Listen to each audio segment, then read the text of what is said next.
Sarah, wonderful to have you here at Africa Tech Festival at the CTICC. Such a powerful presentation, talking about purpose, talking about visibility, talking about intention. Tell me, something that I really sort of picked up on was your ability to persevere. People may not know that your summit was the final summit was not your first attempt by any means. Just talk to us a little bit about what purpose and intention means to you. I think it's very personal. I think when you realize, one of the reasons I started climbing is after losing my sister, you realize that you are not here forever, right? And then you start asking yourself, but what before then, you know? And that sent me on this thing that initially I thought, is it midlife crisis, you know? And it was really trying to find my why. And I don't think it's a destination, it's a journey. It's evolving, but what I know I'm passionate about is changing the narrative for the next generation of Africans through education, because education is the equalizer. It's the one thing that helped me see that there's something beyond the township. You know, travel, realizing that I too can be a superhero. So when Everest didn't work out the first time, I had to question why I was doing it.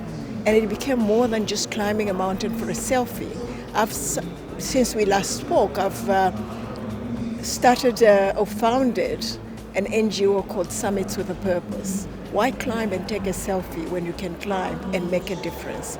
And through it, we've built 16 libraries around South Africa. Now we are ambitious enough, we hope to build at least one library in every country on the continent. And that's purpose. And I know I'm not going to be able to do it alone. I'm going to do it through other people. Just reminding them why we're here, how we are uniquely extraordinary, because nobody gets to the top alone. And I'm hoping the tribe gets me there and we change the narrative for the next generation. This is an event where some of the biggest people in tech from the continent and beyond gather. An awful lot of power, an awful lot of privilege in a space like this. But what you spoke to, and as you've just mentioned there, it's about who's coming up behind you. How do we remind each other and ourselves that it's not just about the I, but about the we? I think it's continuously having these conversations, and sometimes we forget because yesterday was so tough, and then it's about me, and then what? You know, and that's why my talk was beyond the summit. When you summit, you realize that there has to be more to this than just this. And it's only when you take other people. We don't climb mountains so that the world can see us. We climb the mountain so that we can see the world and the world can see how further they can go. And that's why when they said, oh, you don't belong on the mountain, I kept going because I knew that those that will come after me, they won't have to do it 4 times. They will do it 1 time and they'll go further and then my work is done. There is so much talent on the African continent. We know this as Africans. And I think often when people come from outside, they are surprised by us. I think we've maybe stopped being surprised by ourselves, but people are surprised by us.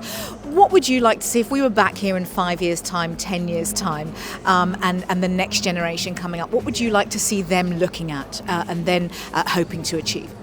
I would love for the world to look at Africa for solutions. I think the world outside of the continent has better PR than we do.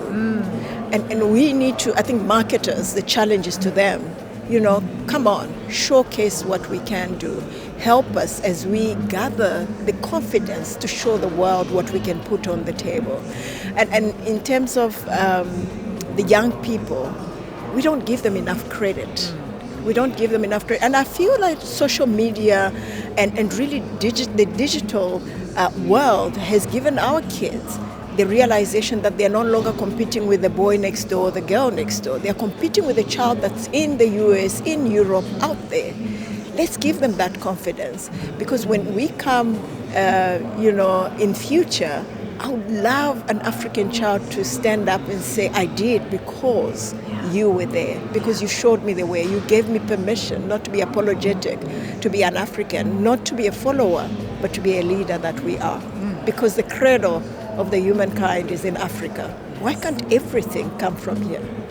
These are some of the conversations we're having at Africa Tech Festival. And on this final day of the festival 2025, maybe ask yourself, what's beyond